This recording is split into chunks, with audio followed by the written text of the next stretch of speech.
It is now 6 o'clock, and I call this regularly scheduled meeting of the Commerce City Council to order. Item 2 is our invocation. I would ask that we observe a moment of silence.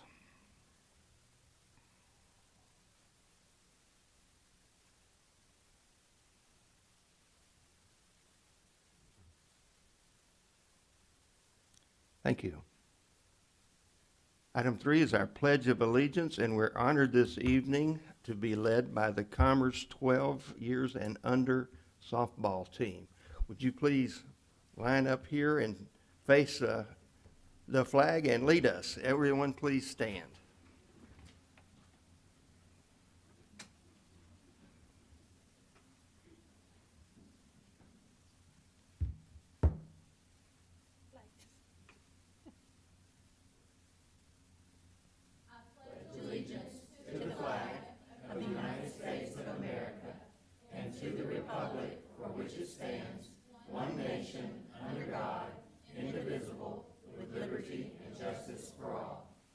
Thank you so much, and before you leave, I want to get your picture standing right there.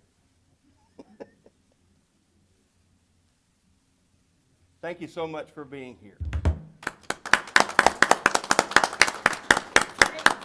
also have the Texas pledge for you all. Oh, let's do the Texas pledge. Gosh, some of us will be challenged. The words are up on the screen. Oh, no. Flag. I pledge allegiance to thee, Texas, one state, under God, one and indivisible.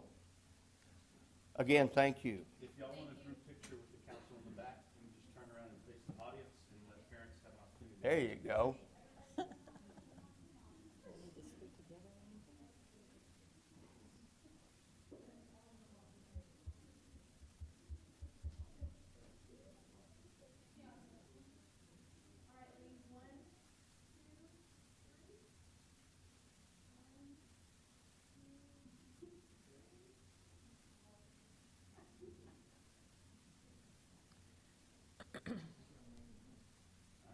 Thank you.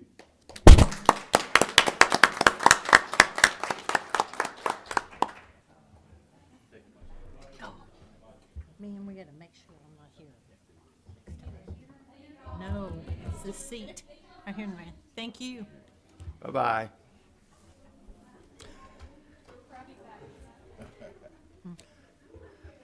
Item 4 is the consent agenda.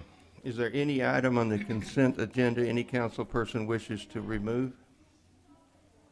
If not, is there a motion related to the consent agenda? Move to accept the consent agenda. Second.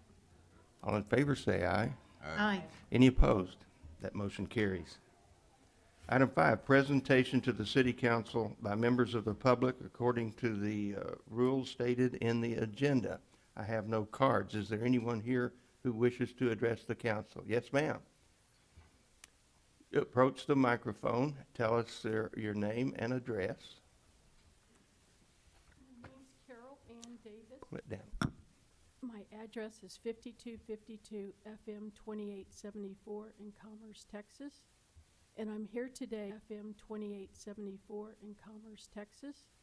And I'm here today to talk to Sergeant Johnson, and that was a very unpleasant conversation in that he kept trying to talk over me. He minimized it. He did not know I was injured. I said I had submitted documents from the ER, and it should be on the record, and I have a copy of the preliminary incident report, but I don't want to bog down with details, so I'm going to tell you how it also transpired in that I contacted the city manager, Mr. Howdy Lisenby, due to the unfortunate conversation I had with Sergeant Johnson. I felt as a disabled person under the American with Disability Act, I was not respected, and I feel I was not treated right as a victim of hit and run, which your officer said it was, to have the opportunity to press charges, because I pleaded, and I sure hope you all have an opportunity to hear that recording of Sergeant Johnson and myself. You will hear me plead, please let me answer your question. let me talk. Please don't talk over me. I'm trying to give you the facts. Please, please. It went on and on. Finally, I said, it's my technique when people I deal with like that, I have to terminate the call, and I will tell them before I hang up, I'm terminating this call because of this, which I did so. So I've had subsequent requests for the final report, and today Farm Bureau came out and talked to me, and they said that the city has not supplied them with a report. They've already asked for it many weeks ago. You can have my letters and see the chronology of all that I'm talking about and much more. And if you wish to call me, I will supply you with more information, because surely you need to review the ADA and see how people should have the cities be in compliance. And even police officers sometimes need training in dealing with disabled people. And in addition, And canvassing the results of the May 7, 2022 general and special election. Good evening, Mayor and Council. As you all recall, back in January, I believe in February, you all ordered an election for the purpose of filling the position of mayor, which by our charter is the position that was up for election this year. One day into that filing period, an existing council member, Mr. Teddy Reel, who serves in place, it was May 7th of 2022. It seems a little silly to be canvassing an election that we canceled, but that's what I'm asking you all to accept, a resolution canvassing the results of this election, which would declare Teddy Reel elected to the place of mayor from May 22 to May 2025, and Mr. Jim Ayers elected to the position of place 4 on city council for the unexpired term that Mr. Reel was serving, which would go from May of 2022 through May of 2024. Happy to take any questions should you have.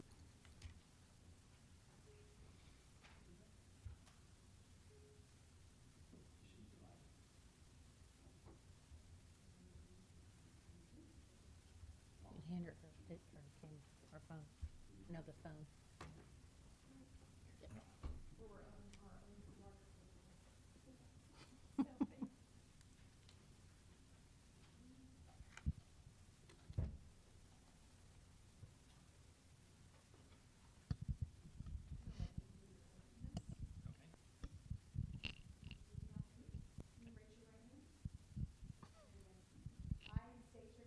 I, Teddy Reel, do solemnly swear that I will faithfully execute the duties of the office of Mayor of Commerce City Council of the State of Texas, and will to the best of my ability preserve, protect, and defend the Constitution and the laws of the United States and of this state, so help me God.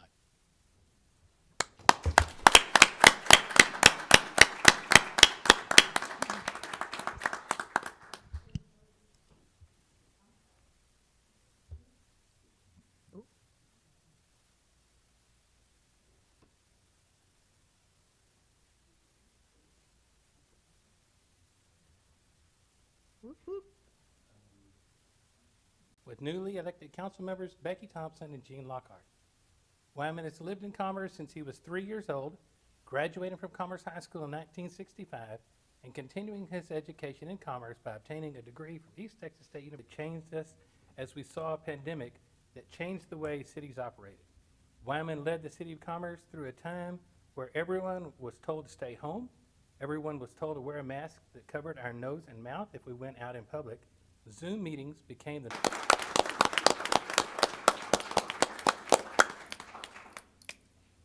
So we have a microphone here at the podium. We have some folks that would like to say a few words to both. And welcome to the has-beens group.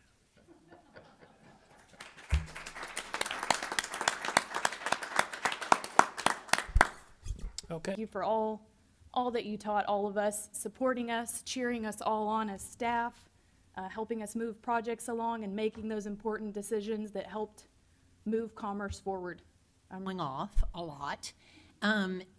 to keep us involved, and we want to hear from the other side, and you know where we are and how we will have to react. So thank you so much. My comment is for Mrs. Williams. Thank you for sharing your husband with us. Mr. Williams, I left council back in 2011. I came back. So you got a chance to come back. 10-year break, come on back. But thank you for your leadership. Appreciate your guidance. Thanks. I will simply say that working as a city manager or in any kind of administrative position in local government, very few people realize how truly influential a good mayor can be. And in my short time in this organization, I have thoroughly enjoyed working with Mayor Williams, and he has done countless things behind the scenes that no one will ever see, very few will ever appreciate. But he has been a standard by which I think we should judge all of our public leaders, and he will be missed, and we wish him well in the future. Thank you, Mayor Williams.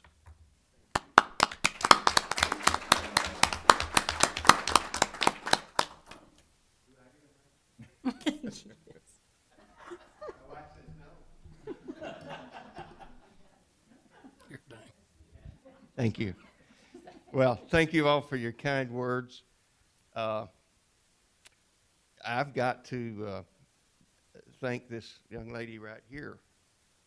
Harriet has endured a lot.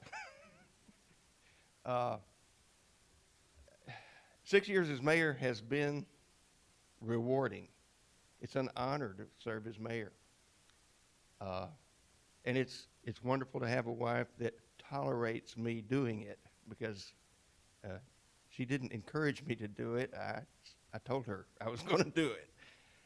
Anyway, it's been a pleasure working with a council made up of true public servants. That makes it simple to be mayor. And Teddy, congratulations. Wishing you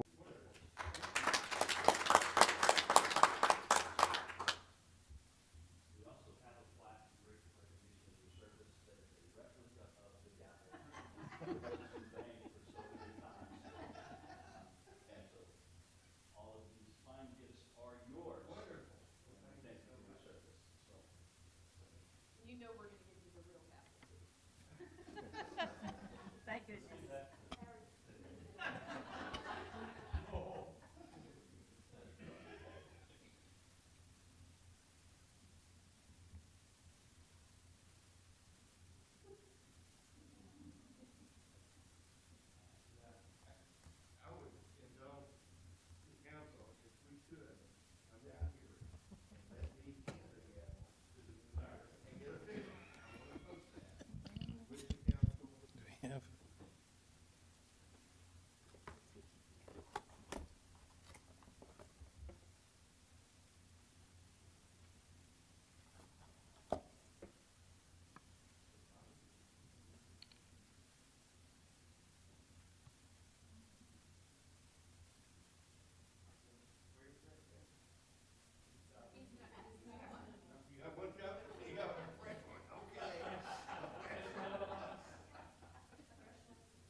Jim's.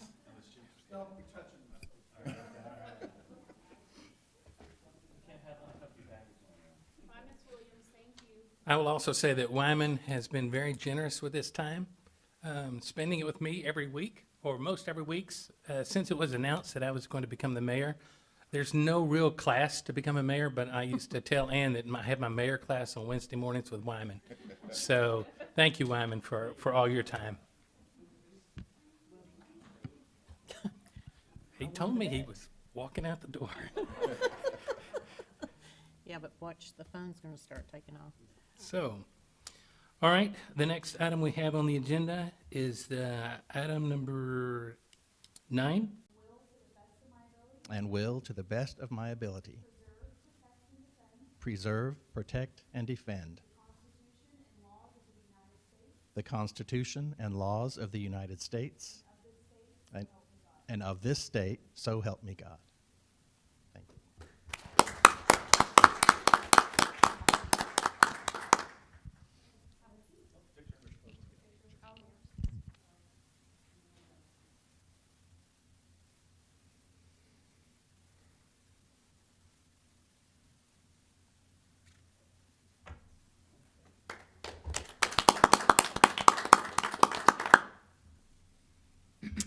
We will give Mr. Ayers a chance to find his seat.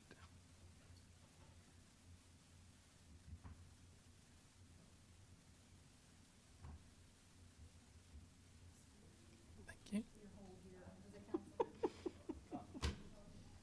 It was memorable.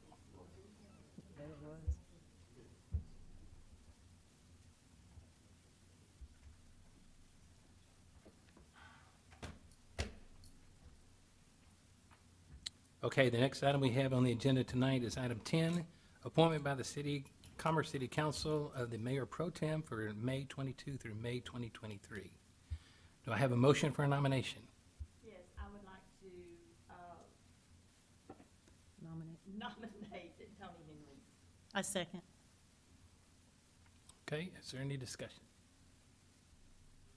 So the motion is to nominate Tony Henry as Mayor Pro Tem. Then, do we have a motion for appointment by acclamation? Move that we accept the nomination by acclamation. Second, so all in favor say aye. Aye. All opposed, same sign. All right, congratulations, Mr. Henry. Thank you.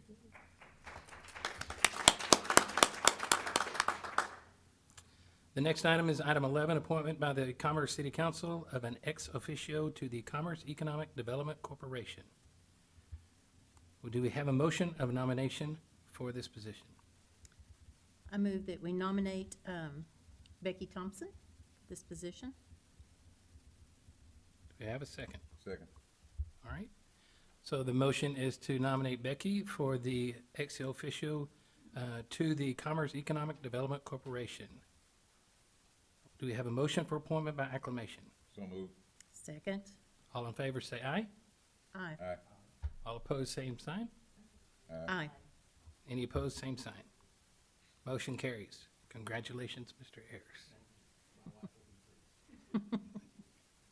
Okay, item 13 on our agenda is appointment by the Commerce City Council of an ex officio member to the Beautification Commission. This position is currently being filled by Stephanie Muller. Do we have a motion for nomination? I move that Stephanie remain on the beautification committee. I'll second. So the motion is that Stephanie Muller continue as the ex officio member to the Beautification Commission. Do I have a motion for appointment by acclamation? I move that we appoint her by acclamation. Second.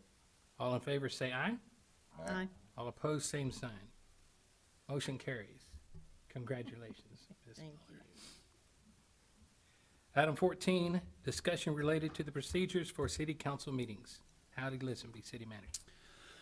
Mayor, City Council, thank you for this opportunity. The city charter under Section 25 simply states that the City Council can adopt rules of procedure by which they will operate. There are not currently any official rules of procedure that have been adopted. Staff was able to find the document from 2008 that just talks about when city council meetings will be held and how to get an item on the agenda.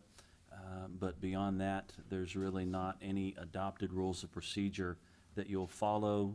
Most cities follow some form of Robert's Rules of Order, but if you've ever tried to read that book, it is quite extensive and overwhelming. And so, Mayor, if you would like, we can begin to accumulate some examples of what some rules of procedure would be to facilitate this discussion, or you can choose to keep operating the way things are going. I would like to see how some of the other city councils do. We have to have some basis. The Roberts Rules provides a basis for that, but we do have the ability to elaborate on that. And One of the things that I would like to see added to our agenda is the opportunity for each of the council members to have 2 minutes of floor time to provide comments, not agenda items or response to agenda items, but comments on the various activities, follow-ups of the things that are happening to the community of Commerce. Okay, we can do that. Any other suggestions from other council members? Not this time. Okay? Okay.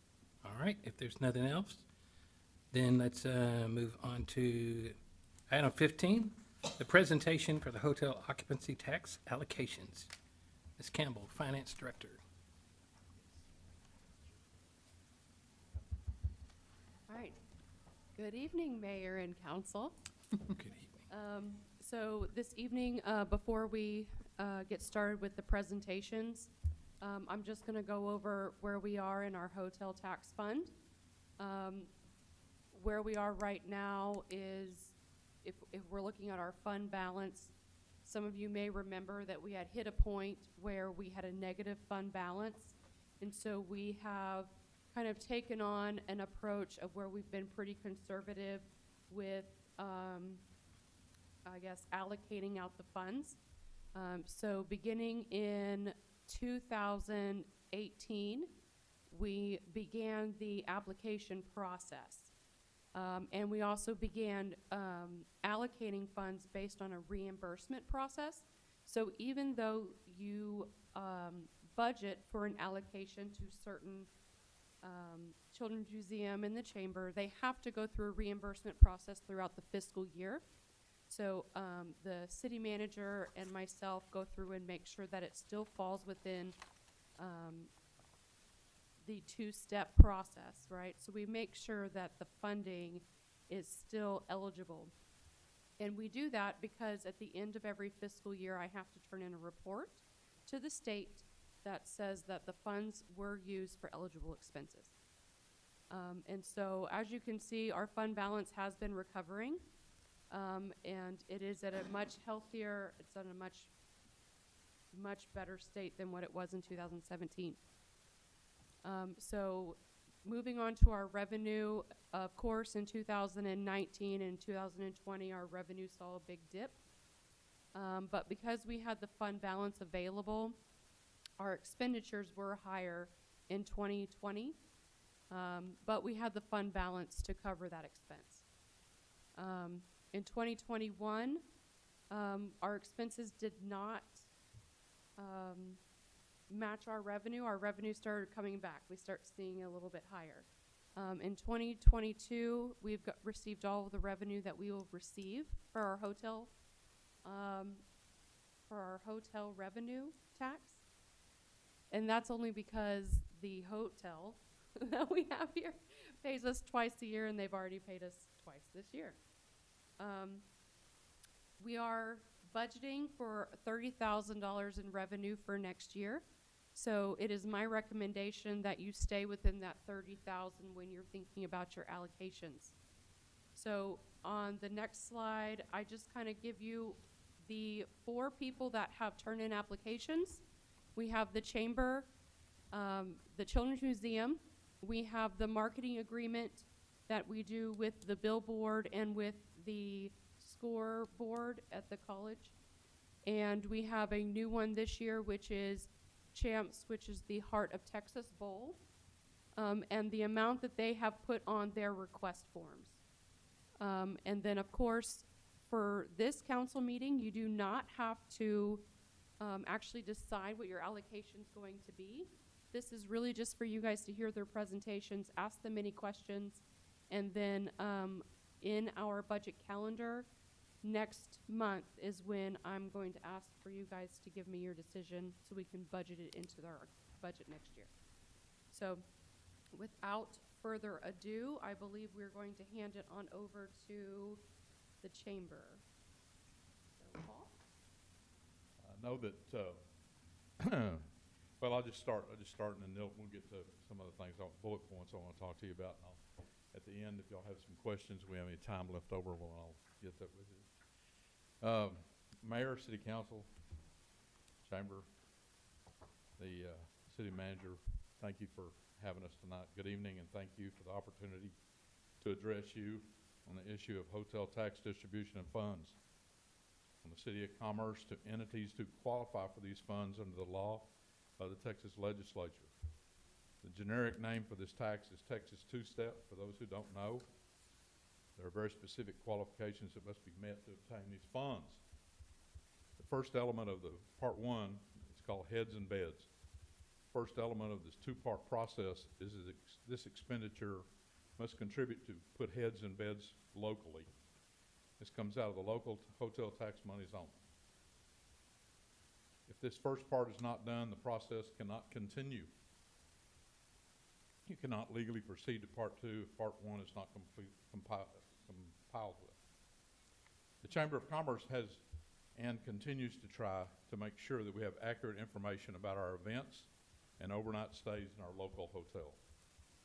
The only certain way to be close to an estimate of real overnight stays is to either poll every person that comes to every event, or to ask hotels to provide registration cards to every guest and ask each guest as to what event they are attending. We have a method of asking our hotels about occupancy numbers on specific dates and derive part of our numbers from the information from the people that attend those events and the dates that correspond with the hotel. Below is a list of our normal planned events. The last few years, these events have drastically changed, as we all know, because of the pandemic. And our numbers are added under normal circumstances. The Bodark Annual Chamber Banquet, we usually have 5 to 10 stays with people with guest speakers or whatever. Our Bodark Spring Golf Tournament, 5 stays. We had people from out of town attend our golf tournament this year. It's the second year we've done the spring tournament, and we actually had 5 stays this spring.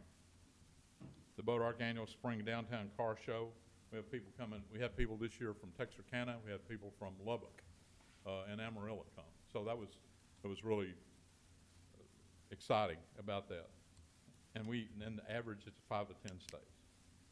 Bodark Annual Independence Day Celebration, we figure we have 20 with the people that come to work the fireworks situation. On the Bodark Fall Golf Tournament, which it's about like the spring, we have 5 to 10 stays. The Bodark Bash and Parade, including all the people that we have for entertainment and support, sometimes we have 100 stays. Sometimes we have more, sometimes we have less, but it's average about 100 the last years that we've been able to have the bash. The Bodark Christmas Celebration and Parade is 10 to 15 stays, and that's and it's lower on the low end of that, 10, usually 10. Throughout the year, there are other events that the Chamber sponsors that are not annual events, such as the Culpeper Meriwether Circus, the National Women's Rodeo, the AFCC rodeo events, rough stock, buckouts, roping events, cutting events at the Cowboy Church. There could be sometimes 50 to 100 or more at a time that stay through these events. Normal events produce between 150 and 200 stays, and with special events, there could be as high as 400 stays for our events on a normal year. One important factor is that there are fewer than 100 total home hotel rooms actually in Commerce, and here is the Commerce tax base. We have filled it quite a few times and have overflowed to Greenville and Sulphur Springs that cannot be counted for the qualification. All right, Part 2. The 9 categories, if you fill Part 1 and you proceed to Part 2, 9 categories have been listed to qualify in the past. Convention Center or Visitor Center. The Chamber has the only specified visitor center in Commerce. Convention and event registration. The Chamber is involved in registration for specific events, for entities, and provide out-of-town entities a place to plan for their events here. Advertising for the city. The plan is in the works to reinstate the 60 by 20 billboard on I-30 for the year starting in 2022. We put our highway side signs all around Commerce and Hunt County for most local events.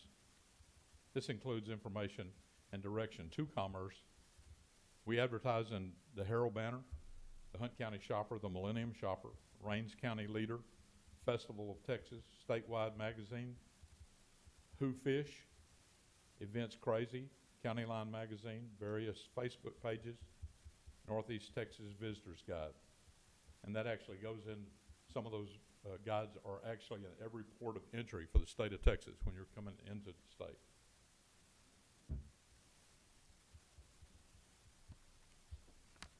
We actually started Commerce to Go for local restaurants during the pandemic, and it continues on. This is for our local restaurants to give information about anything that they do and any sales they're having coming up as well. Commerce Business to Go, and some of the port of entry publications that are not listed for travelers from out of state. The promotion of the arts. The Chamber participates in the Heart of the Arts in Greenville and for Hunt County, and donates original artwork to this entity. Bras for the Cause for conceptual work, adding a juried art show to the Boat Art Bash this summer. The Chamber Director designed the new Hunt County logo for all the t-shirts, caps, county vehicles, and county literature as well for every county sign in Hunt County. Historical restoration and preservation. The Chamber has the Boat Art Heritage exhibit in our office, and all of our visitors are open to see it 5 days a week with artifacts, crafts, tools, books, wood carving, antique flooring, and utensils. Museum quality antique photographs of commerce through the developmental years, railroad years, as well as agriculture founders exhibits.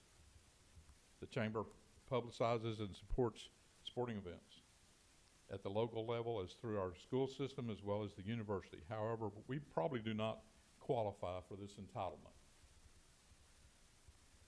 Upgrading sports facilities, we do not qualify for that one as well. But tourist transportation systems, we do. The Chamber Director sits on the Hunt County Steering Committee for Transportation and has authority to direct funds to highway projects and directly affect commerce and the safety of our citizens.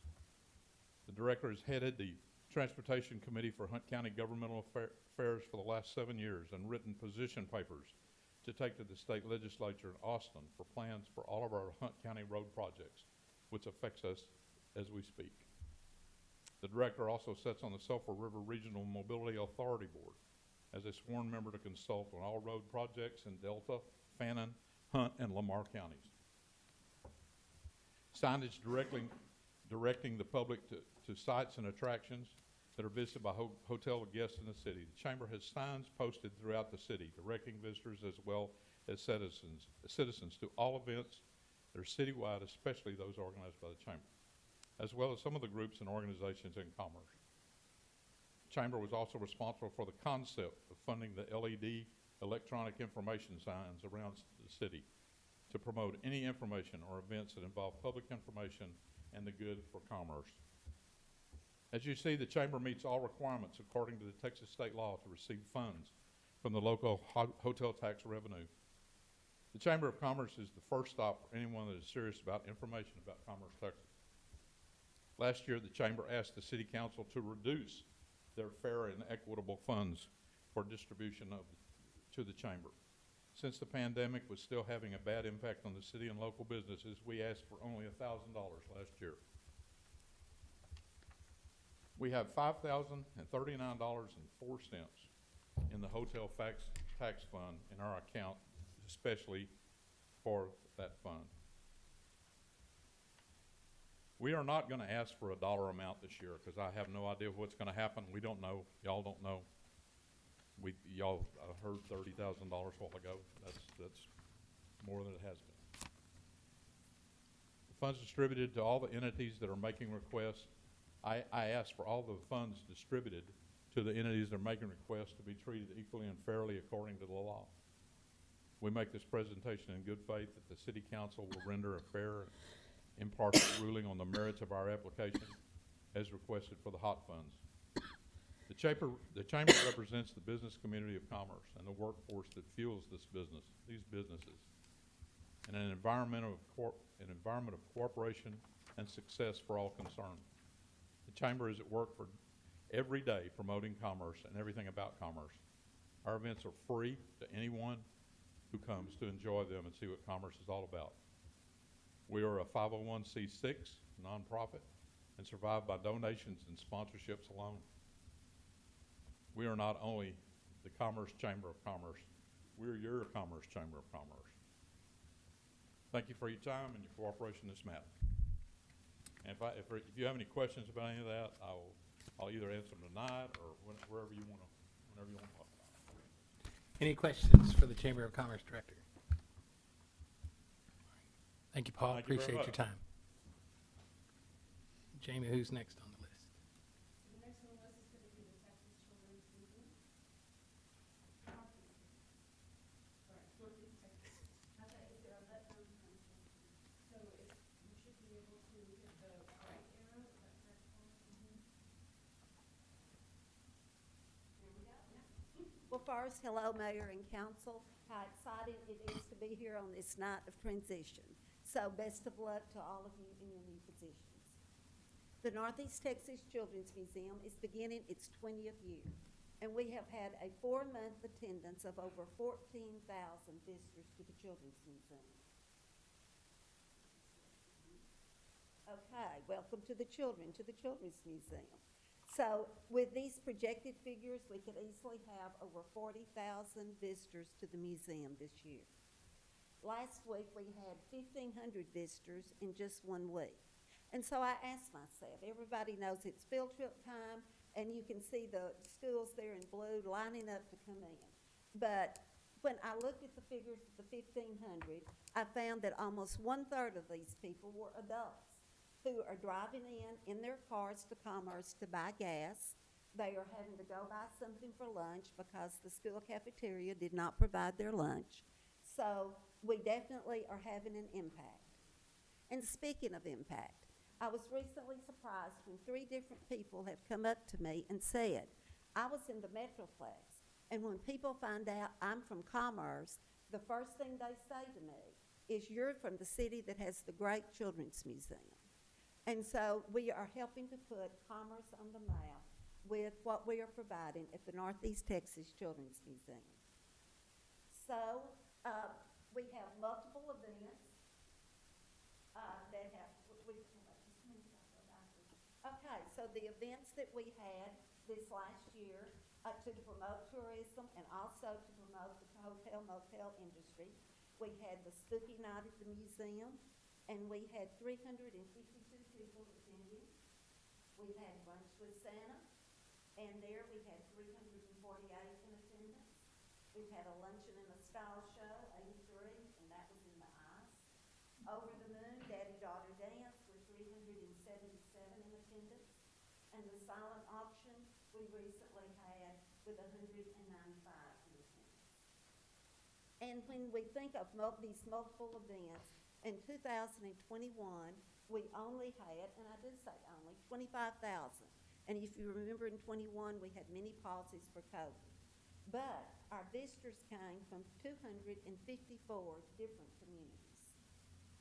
Now, the hotel motel tax is used to promote tourism and to promote the hotel motel industry. And I included in my packet an article from Victoria, Texas, who just gave their children's museum $6,000 because they attracted tourists and did promote the hotel motel industry. And so I asked myself, what does it take for someone to do an overnight stay in Commerce? When you travel to Six Flags, is that an overnight stay, or do you drive there and come back?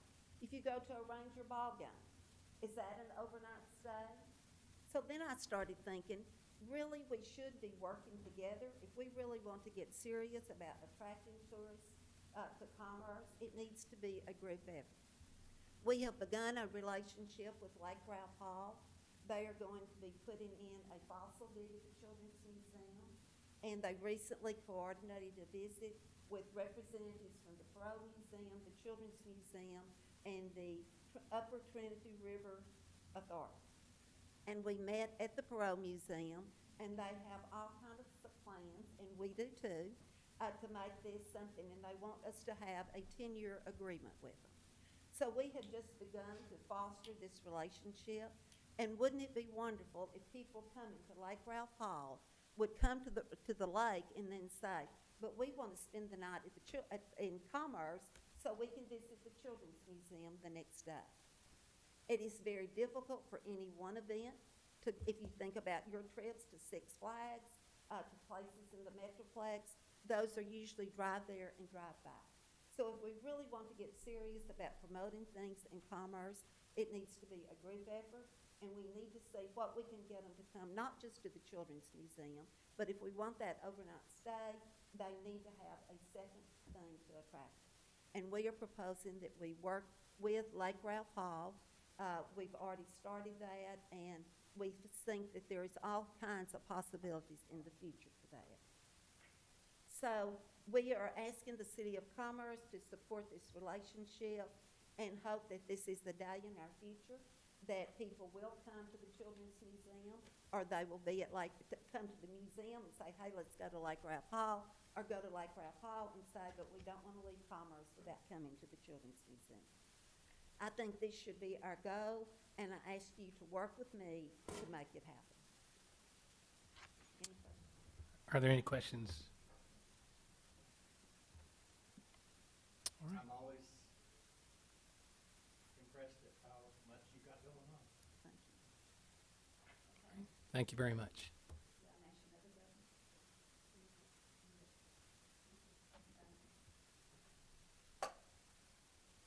The next person that we have is the Texas A&M University of Commerce Athletics. So just to summarize for you, this is an agreement that we do with them that is for their billboard. And it's for their tickets that have our logo on it, the billboard that has our logo on it, and for the scoreboard that has our logo on it and everything else. And so it's something that we have in an agreement. The reason why we are able to pay for it out of the hotel fund is because of all of the rooms that they are able to fill with their events that have to do with athletics. And so we pay the athletics for them. And it's my understanding that they are going to change with the department heading the athletics department as of yesterday. That's probably why this probably is taking a while.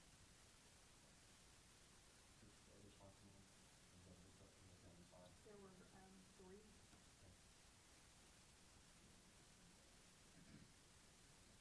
And really, it's just, they just listed out all of those things that have to do with athletics, that are tuitions and that also go with that. Those types of agreements that have to do with that.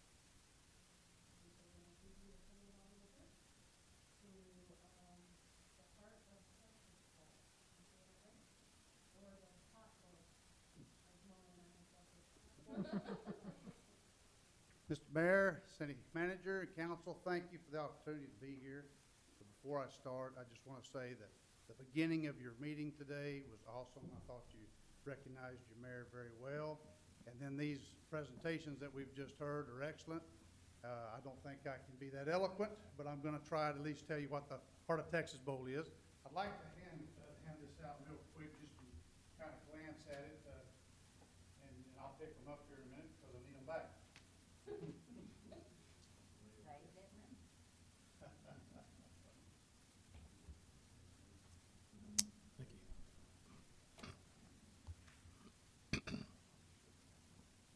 Thank you.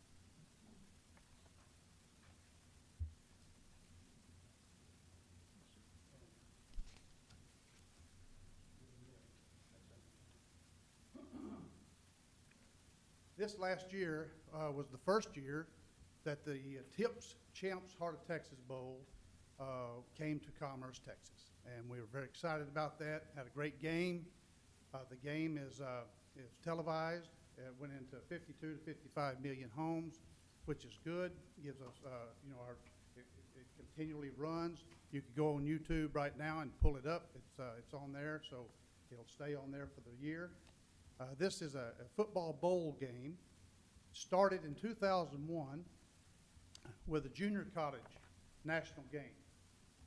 Years later, I think it was 2011, the NCAA Division II, the Lone Star Conference, contacted me, and we had a contract to have a game with the Lone Star Conference.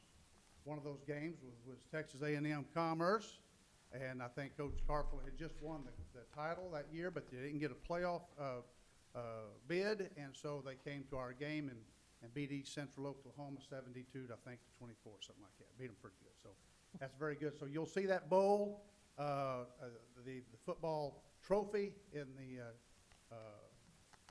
athletic building up there at the campus, so it's pretty neat.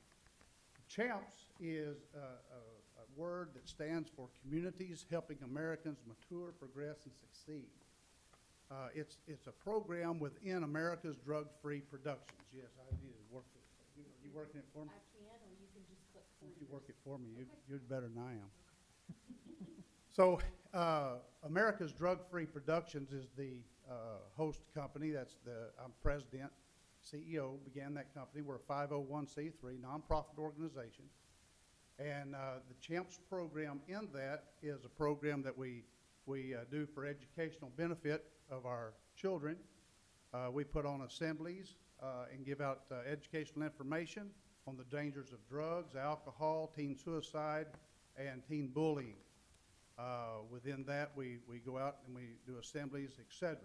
So this next year will be our 20th year. We had a drop because of COVID and didn't have a ball game. For 17 years, this game was conducted in Copperas Cove, Texas, where I was athletic director and head football coach. Then when I retired, the next year we had it in Waco. They were pushing hard to try to get me to go there, so we had the game in Waco, and it was a great situation. Then, of course, I came here. Coaching at the university, there are some regulations with me being the coach, the input that I can have. So I am not the director of the bowl. Blake Cooper is the director for our bowl game and runs it.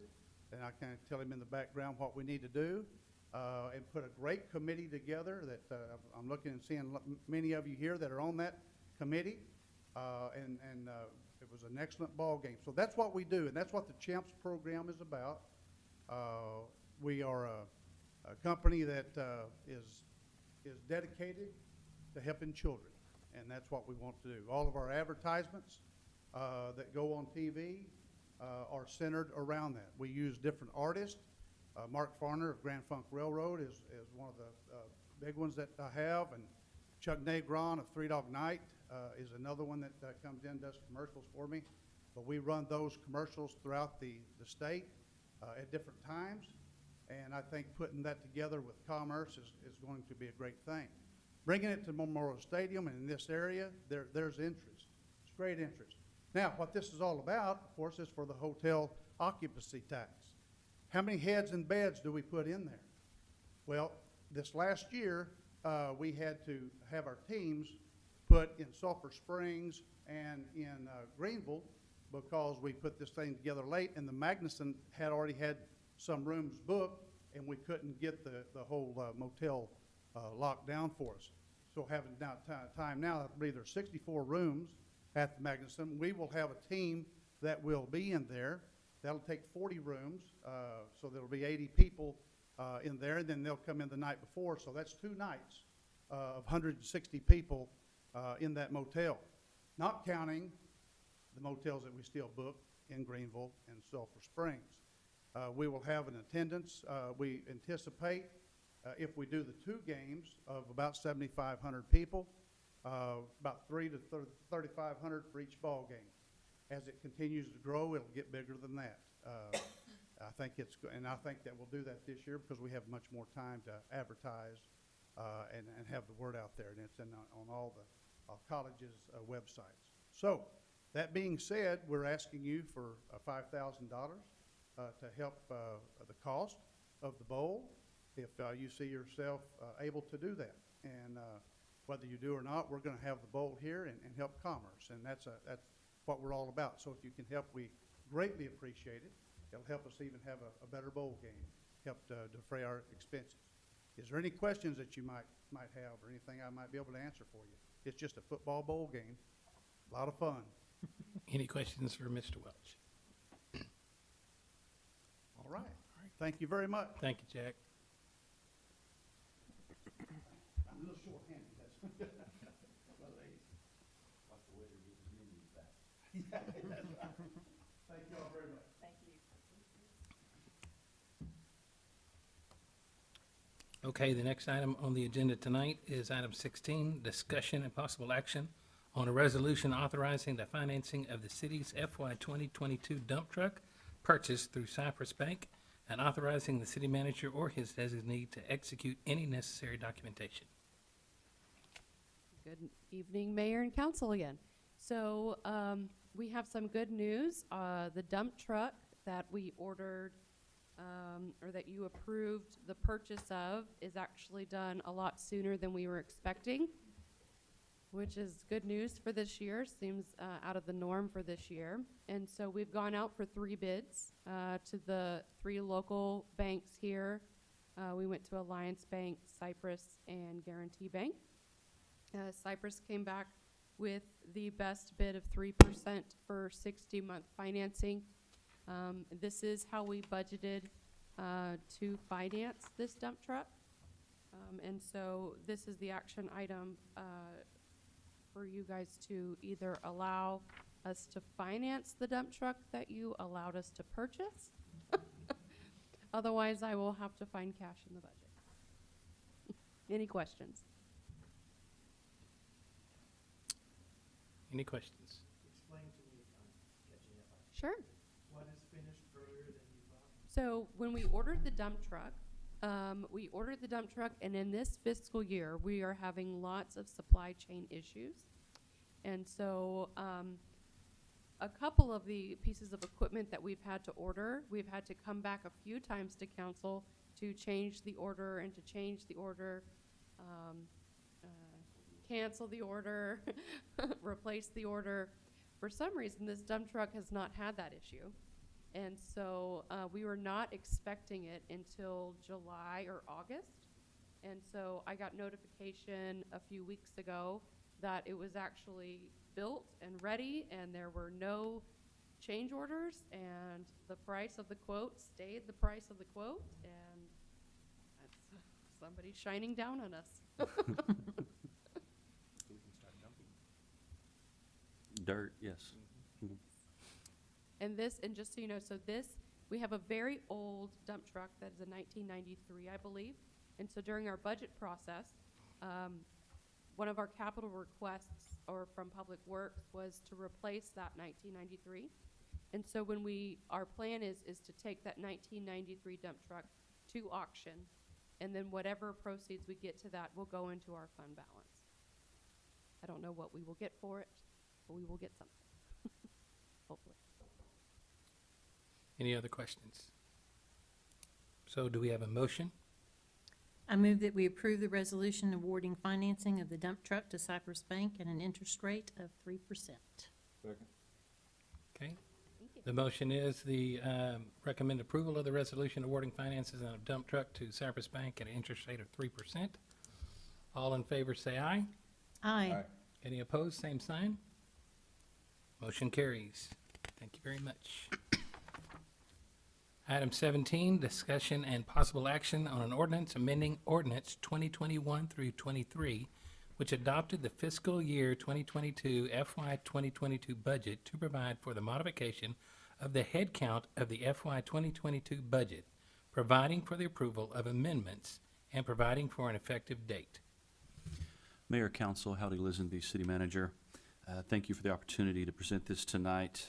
As you may recall, during each year when we do our annual operating budget, the City Council adopts and sets a budget for each fund, and then within the fund, those departments. And then part of that process, we have the City Council establish the total, what I call head count, the number of full-time positions that we're authorized to hire. During the course of the year, as my staff and I administer this budget, we have people that resign or leave, we fill positions, we move positions around, As long as we stay within that approved head count that council has given us, we can move positions around and kind of reorganize as we need to. However, if we want to create a brand-new position that is an addition to that approved head count, I always prefer to come to city council to get approval for that. One of the reasons being is that adding a new employee is an actually expensive proposition, because there's salary, there's benefits, and then that keeps happening every year as long as that employee is authorized. So we take that very seriously, the concept of adding personnel and adding positions. And so during this current fiscal year, we had an internship position in our public utilities. We've got a young man that is getting a degree in environmental sciences from TMAUC. He's been doing an exceptional job for us as an intern on a part-time basis. And so looking at the work that he's been doing, and then also in other cities and utilities that I've worked in, sometimes there is a position called a management assistant that is someone usually with some form of college degree that is used to do analysis, to do research, to do management tasks that are frankly quite time-consuming. And so the intern that we've had working for us so far, those are the kind of tasks that he's been doing for us. As an example, the city's raw water pipeline from Lake Tawakoni to town is, I believe, 27 miles-ish, about 27 miles of 14-inch pipe. That pipeline is over 70 years old. At some point in the future, we're going to have to replace, upgrade, or repair that pipeline. So we started going through our records and looking for all of the easement documents to represent the full length of that pipeline. And shockingly, the city's records were not complete, and we didn't have all of those easements on file. And so I've had projects in the past where you go to start a pipeline project and the engineer discovers that you need easements, and the engineer charges you a very pretty fee to put all that easement information together. Our intern has done that for us at an intern's salary, and has successfully identified all of the easements, categorized them, put them in a binder, and we have all the documents we need for the entire length of that pipeline. So if at some point in the future we need to replace that line, we already know the easements. That's an example of the kind of work that a management assistant can do. If Jeff didn't do it, that means myself am trying to track down all those easements, or TJ that runs our water production and wastewater treatment. Instead of doing our jobs, we're now tracking down easement documents. And so it's good to have some support that doesn't cost as much as an engineer. So we've put together a job description, and I was looking at putting this into the upcoming budget for fiscal '23 and creating that position at that time, because as we prepare for that budget, we have another utility rate study, which is extensive use of data. We're going to be looking at some analysis of our utility billing data and classifying customers and making sure we understand all of that. We'll be needing to do a water master plan, which has got a lot of labor and time and pulling data and doing research that I don't want to pay an engineer to do. And then we're also looking to implement a new work order system in our public works. They do their jobs well, they do their jobs diligently, but we don't document much of any of that work. And so if we can implement a work order system, then we can capture data from the work they do that helps us manage our system. Well, all of those tasks are quite time and labor intensive, and so we were going to request a management assistant in this next upcoming budget.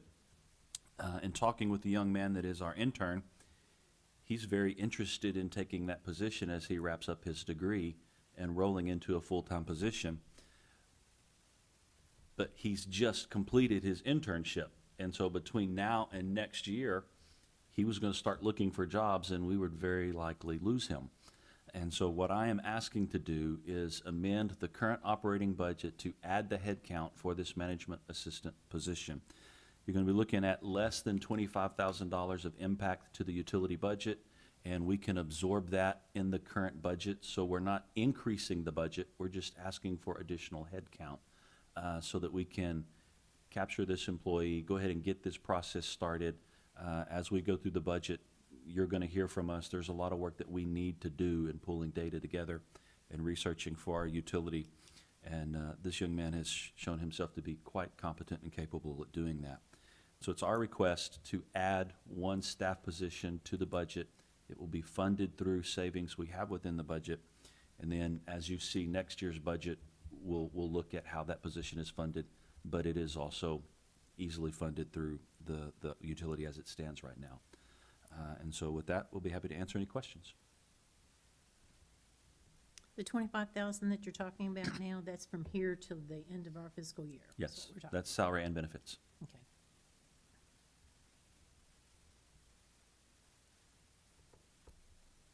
It seems to me that you'd save an awful lot of time and effort getting someone else. Lean into the microphone. Getting someone else up to speed. So keeping this young man, and you already know him and know his skills, would be an asset, a plus. We feel it would be advantageous, yes, sir. Howdy, what would this position annually pay?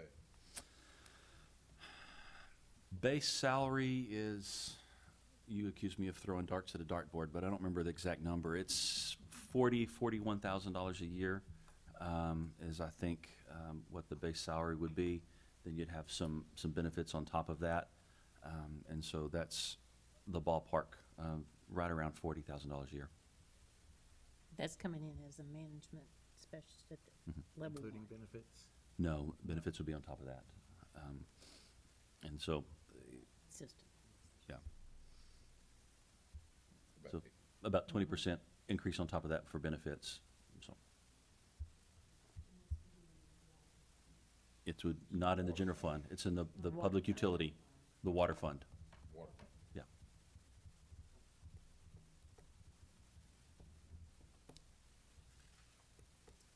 Any other questions? So do we have a motion? I move that we approve the adding of the management assistant job description position to this year's budget. Second. Okay, so we have a motion to approve the adding of this position to this year's budget. All in favor, say aye. Aye. All opposed, like sign. Motion carries. Thank you. Thank you. Item 18, second reading, discussion of possible action on an ordinance granting to Atmos Energy Corporation its successors and assigns a franchise to construct, maintain, and operate pipelines and equipment in the city of Commerce, Hunt County, Texas, for the transportation, delivery, sale, and distribution of gas in, out of, and through said city for all purposes, providing for the payment of a fee or charge for the use of public right-of-ways, and providing that such fees shall be in lieu of other fees and charges, accepting ad valorem taxes, and repealing all previous gas franchise ordinances. Mayor, Council, in last meeting, we had the first reading of this ordinance, and if you'll recall, we actually did this ordinance and approved it late last year at the request of Atmos Energy. And within that franchise agreement that they drafted was a clause that once city had approved it, within 30 to 60 days, they would execute it. And if they failed to execute it within that 30, 60 days, the whole thing was void. They came to us a little over a month ago and said, we want you to sign this document and just ignore that clause, and let's just pretend like we signed it back then. And I'm not comfortable doing that. We consulted with our attorney. He was not comfortable doing that either. And just as a matter of professional practice, you as a council adopt ordinances that has language in that ordinance for a reason, and as staff, we don't have the authority to change that language because we want to. We can only change that language by coming back to you because you're the ones that voted and enacted it in the first place. So we told Atmos that we were just gonna bring the whole franchise agreement again and run it through 2 readings, and we've strongly encouraged them to go ahead and execute it on time should you approve it. Nothing of substance has changed from the first time we did this, except they failed to execute it within their own deadline. And so we're asking you to approve this franchise fee on second reading. Any questions? Do we have a motion? Make a motion that we approve this ordinance on second and final reading, which accepts the gas franchise agreement with Atmos. Second. Second, so we have a motion to accept the ordinance as provided here in agenda. All in favor, say aye. Aye. All opposed, same sign. Motion carries. Thank you. Let's see, item 19, second reading for discussion of possible action on the adoption of an ordinance amending Appendix C, fees, rates, and charges of the City of Commerce Code of Ordinances fee schedule and providing an effective date. Mayor, Council, each year we have the City Council review and adopt an ordinance that reviews all of the fees that we charge to our community. And so last time on first reading, we presented that fee ordinance and talked through what some of those changes were. Since you read it on first reading, we've actually come in and cleaned up a couple of additional items, so I want to point those out before we ask you to approve it on second reading, because it is a little bit different. Primarily under the building and development fees, and this summary sheet's kind of cut off on the edge, but there was some, it was unclear on some of the building permits, what was multifamily, what was commercial, what was residential, and so we just changed some titles and cleaned up some of that. For a mechanical building permit, for the electrical, for the plumbing, there was a designation of commercial, but on the mechanical permit, it didn't have that same label, so we cleaned that up. A couple of small fees for renovations that are minor, small square footage or under $100. We're not requiring a permit anymore. Part of our philosophy is we don't want to see you or it unless it is structural, mechanical, or there's some kind of safety issue involved. These minor projects, I don't see why you got to come talk to the city to get permission to do a minor project, and I don't know why we charge you a fee to do a minor project in your own home. So we're pulling some of those things out. And then finally, for residential security and fire alarms, as you know, in your home, you can probably go to Walmart today and buy a security system off the shelf. You can install it yourself. As our ordinances read, you have to come pull a permit from us to do that work. But as a city, we don't want to charge you a fee if we're not having to do anything to justify that fee. And so for residential accounts, we're not keeping a database of who all has a security system. Residential homes usually don't require a fire alarm system. So we're not doing any kind of annual follow-up on the residential side. So we didn't feel like it was justified to have a permit and have a fee for people to come in to do this on the residential side. We do on the commercial side, and so we will continue to require those permits and require those fees because we maintain a database for those commercial security alarms, and those commercial fire alarms have to be inspected annually. So there's work that we perform, and so there's a fee associated with that. But this change removes that fee for residential security and fire alarm systems. And then on the animal service fee side, there's been a lot of discussion about what is the fee, or should there be a fee for someone to come and surrender an animal. And as it was written, if you as an owner came to surrender an animal, we asked for a fee. But if you just driving down the street saw a dog and you picked it up and brought it to the shelter, there was no fee.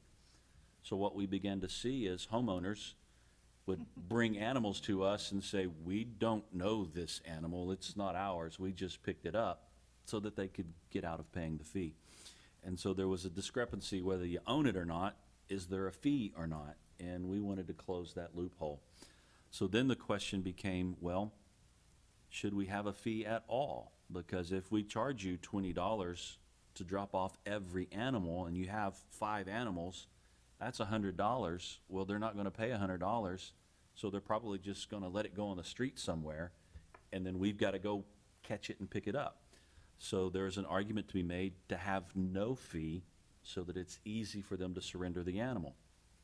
But then the flip side of that is that when they surrender the animal, we pay for the foods, we pay for the vaccines, we pay for all the care, and there's expense associated with that.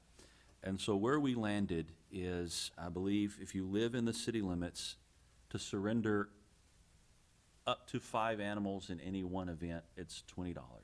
And it's not per animal. If you come in the day and you've got 3 dogs, $20, and we'll accept that surrender.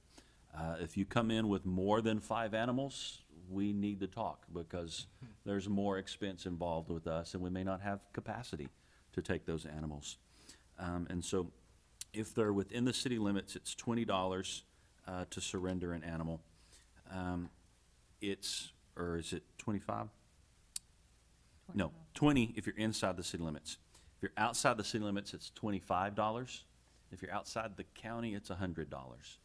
We have an agreement with Hunt County that we will serve county citizens, and so if they want to come surrender an animal, we will take it. But that extra $5 just represents that they're not taxpayers in our community. We're doing them a service, but there's an extra $5. Okay.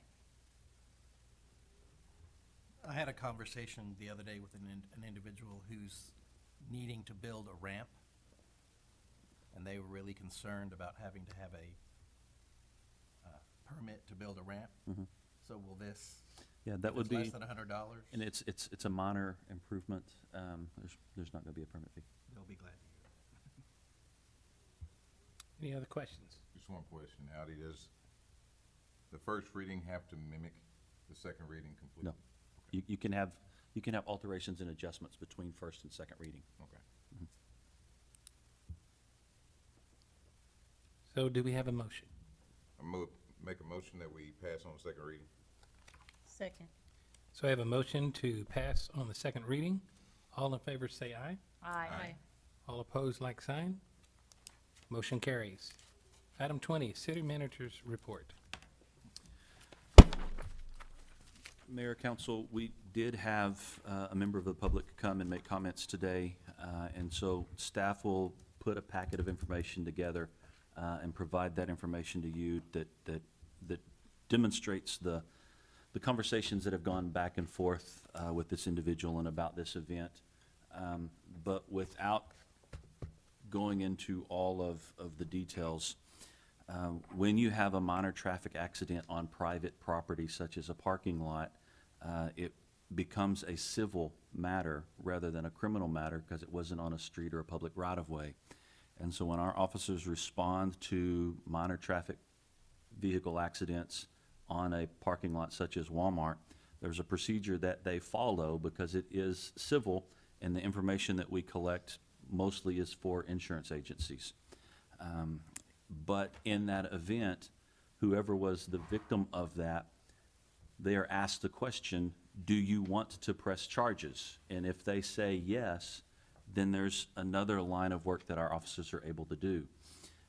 This particular individual never told us they want to press charges, and so in a follow-up conversation, the officer was attempting to ask her, do you want to press charges? And the conversation never answered that question, and it actually became combative. We have a recording of that conversation. And so because we never clearly got an answer to do you want to press charges, we did not. And they closed the investigation. And so because they closed the investigation, they're not eligible for victims' compensation. But we attempted, and our officers actually went to quite a bit of investigation to find the individual that did the hit in another county, in another city, tracked them down, got their information, and it's my understanding that that was provided to the insurance company. So I will circle back and verify whether that happened or not. But there has been a lot of confusion surrounding this incident, and we'll provide copies to all of you of all of that correspondence and what has happened through that transaction. It has been unfortunate, I will admit that. There's been no other public comment, so I'll turn it over to Ms. Campbell.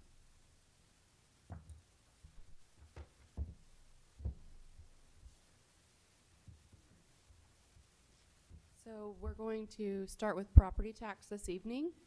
So as of April 2022, we are about $87,000 away from our budgeted property tax revenue, and about $172,000 away from 100% of our tax levy. I am pretty confident that we will reach our budgeted revenue. As for our delinquent property taxes, we've reached 8% collections on delinquent property taxes. We have received our preliminary tax roll for for 2022, which will go into our 2023 budget. And I will say that even though we've received our preliminary, we don't get our final tax roll until July 25th. And so, that being said, we saw this last year for the first time, that our tax levy for the current year that we're living in actually decreased enough for it to be significant to affect these reports. So I will state that there is that possibility that when I get, in July, when I get our final tax reports, that it may affect what our tax levy is. Because after people go in and they fight their taxes, and I can't ever think of the word. Thank you, appeal. When they go in and they appeal their taxes for the current year, there is a chance that the taxing entity will go back and backdate that appeal. So if they backdate enough appeals, that it will affect this year's tax roll, okay? And so last year it had a large enough effect that it actually affected our tax roll. And so I just kind of want to put that in your minds and get you ready for it. So as of right now, we're very close to hitting our budgeted revenue, and not much is moving on delinquent taxes, but I'll take whatever we can get. Any questions on property tax? Anything? No? Okay. Moving over to our financials as of Q2. So as of the end of March 2022. We're going to look at our general fund first. Overall, our expenses are coming in under budget and our revenues are coming in over budget, which is wonderful. Does anybody have any questions on any of the departments specifically, or any of the revenue streams specifically? I will tell you that typically on the revenue streams, lien payments, mowing lien payments, demo lien payments, typically we budget those pretty low because we don't want to assume that we're going to get a lot of lien payments, right? We don't know what kind of lien forgivenesses are going to be out there. We don't know if somebody is all of a sudden going to decide that they're going to pay all of the mowing liens they've had on a property for the last 20 years. But this year so far, the lien payments have been significant. Well, I say significant. They've been about $46,000 in lien payments, which is a lot more than what we've seen in the past. And so I would say we're headed in the right direction with selling properties, selling the vacant lots, and moving in that right direction. And so even though you guys may just be seeing that, hey, we want to sell off this property, we want to sell off this property, we're seeing it on the back end on the finances on the revenue side. And so some of that over budget on the revenue isn't just taxes, it's also because we're seeing it with lien payments and things like that. So besides that, anybody have any questions on expenses or anything? No? Okay. Moving over to the public utility side. Public utility side, we are cutting it kind of close. The expenses are running a little bit over, but remember, we have very large payments in this fund at the beginning of the year. So we have the Cooper Lake payment, that's almost $400,000 that we pay in October. And it's a pass-through. It's 100% pass-through, so we've already gotten the revenue for it. And also all of the insurance related to our water plant, wastewater plant, that's all paid in October. So even though it may look a little lopsided and scary, we've been working on our forecast throughout for the rest of the fiscal year with our department heads. And I am very positive that we will finish within budget within these departments, unless something major happens. Does anybody have any questions related here? I will say that we have, if you remember, we talked about city sanitation and their price increase. It has gone into effect as of May 1st. And so we will start seeing that shift of a smaller, up to 10 days to get me the detailed analysis. So instead of trying to scrambling and trying to get it into your books, I figure we'll just have to give you a month behind analysis. So this is a repeat from last month, which I don't think I was able to get into your books in time. We went over it last month, so unless you guys have any questions about it, we are finishing above budget. I'm forecasting that we'll be probably finishing close to, I think, 1.3 million this year in sales tax. And again, we're seeing that growth in our retail. We're seeing that growth with online sales, with manufacturing, yes, and with our food establishments. For some reason, I'm just really hooked on the food establishments. I'm just so excited about them. I think mainly because even through the pandemic, we've continued to grow. We've continued to stay strong and steady. And that's something that has been noted in our bond ratings, and it's something that's been noted in our audits. And so I think that that's something that we can be really proud of, and you can be really proud of as council members for our city. So if you don't have any other questions, I think that's all I have for your financial update. All right.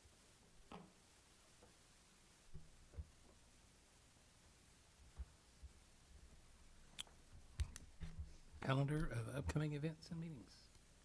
Good evening, Mayor, and new council. We have a few public events, upcoming events for you all. Mosquito spraying will continue to take place this week. We've already completed Section A. They're completing Section B tonight. As a reminder, the chemicals are low in toxicity, but they still recommend you cover your fish ponds and bring your dog bowls inside prior to spraying.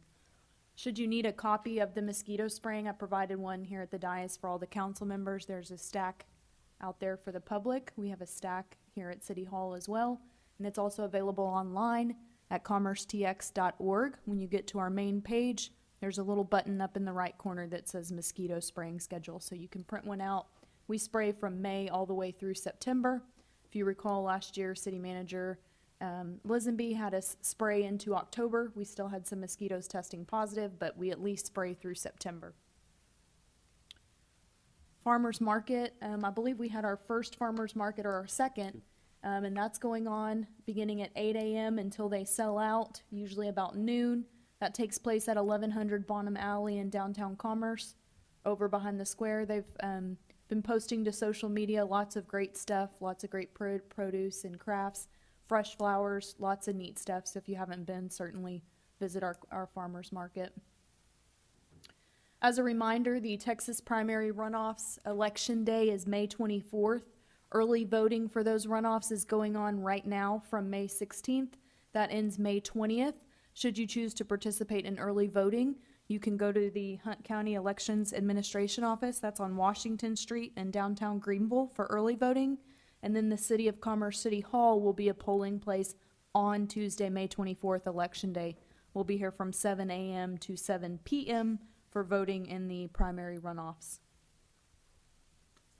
Our Commerce High School class of 2022 seniors are graduating, not this Friday, but next, May 27th. Their ceremony's at 8:00 p.m., and it will take place at the Texas A&M Commerce Fieldhouse. We're excited for those seniors. Howdy, I may turn this one over to you. I know we updated our hours at our Commerce Animal Shelter. And so as we've been working on the project to redesign and expand our animal shelter, we've been traveling and looking at other shelters and talking to operations. One of the concerns that our staff typically has, we're staffed with 2 full-time employees and a couple of part-time volunteers.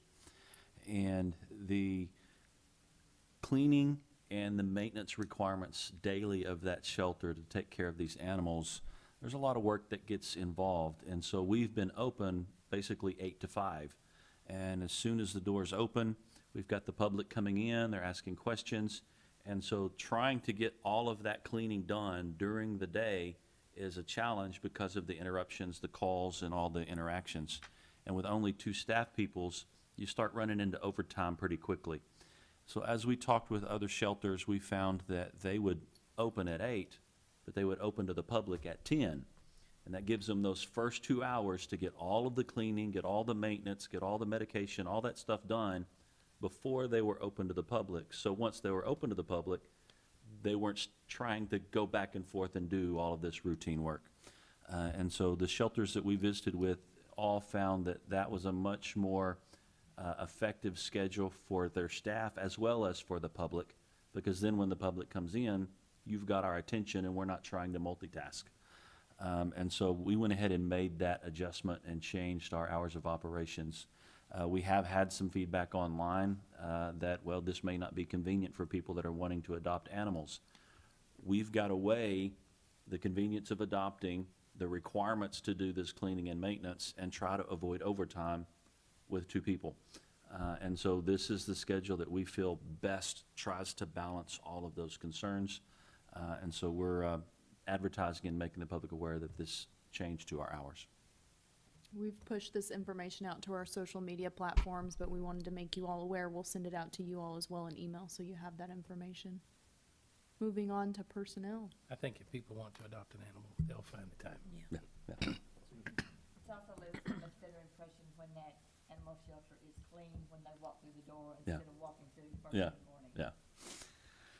Is the new shelter going to be harder to keep clean and so forth? Take more time? Should be easier to keep clean because of how we're designing it. It's going to have some features that we don't have currently that will improve that. It is with great sorrow that we announce that our firefighters got called to In fact, it's made other people that have been in their rooms and not getting out, starting to come out and saying, there's something that the city is doing with us. Yeah.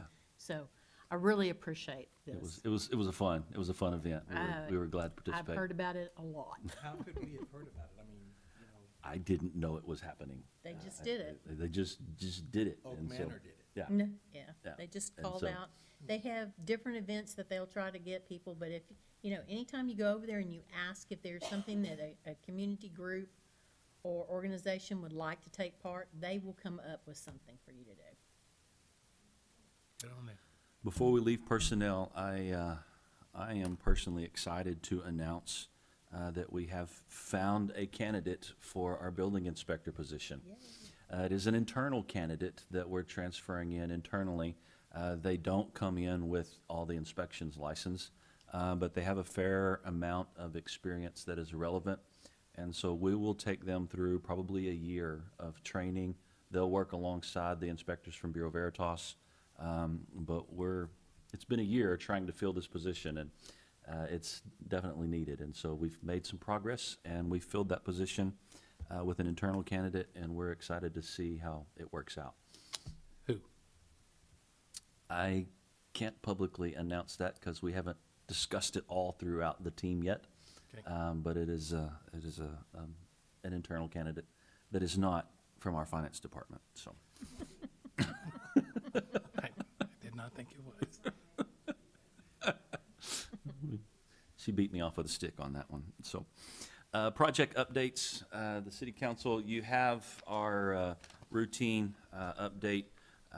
In the interest of time, I'm not going to go through all of the projects at length, but I do want to highlight a few.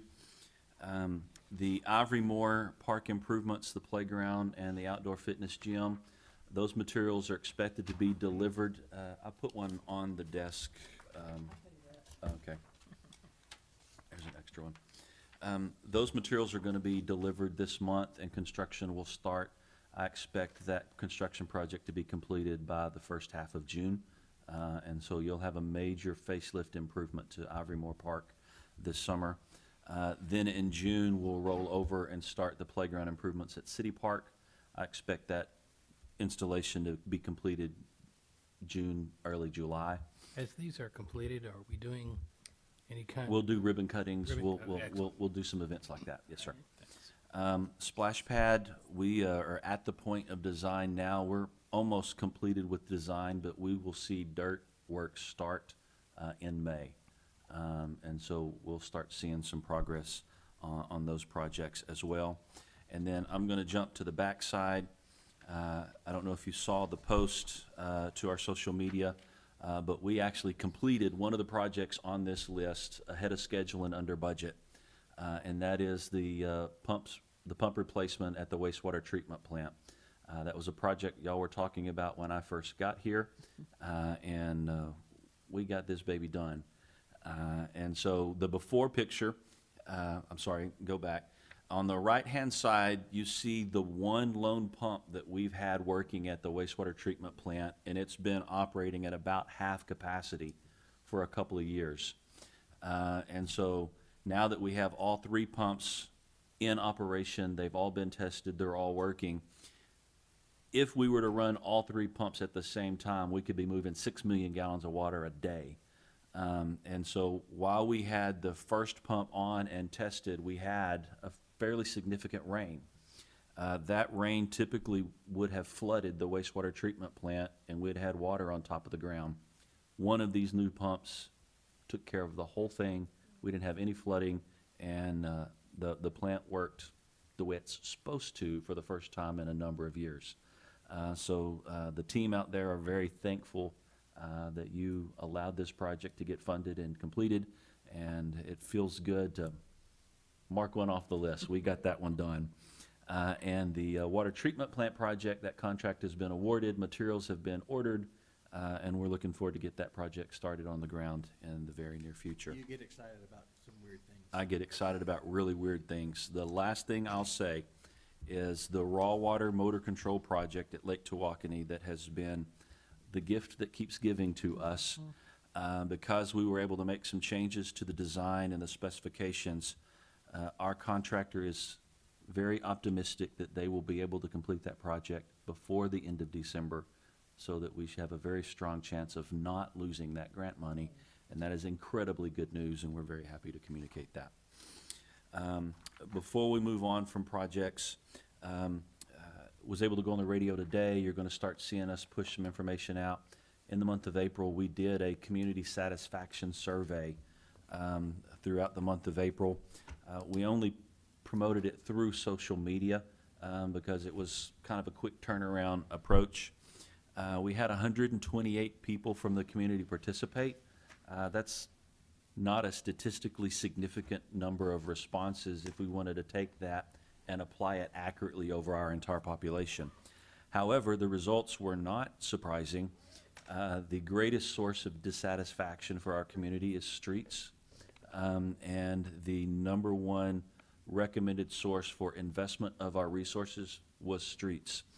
And so there was some other feedback from that survey that we'll go over, but it was a good first step to kind of check the pulse and get some feedback from the community.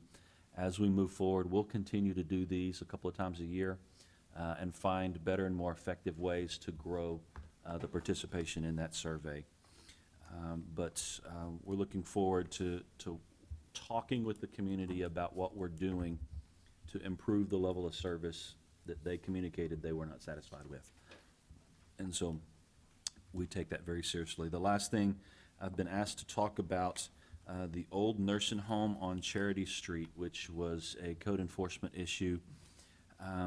The owner of that property has been, however, when the judge issued his order, he specifically said the city could not tear it down.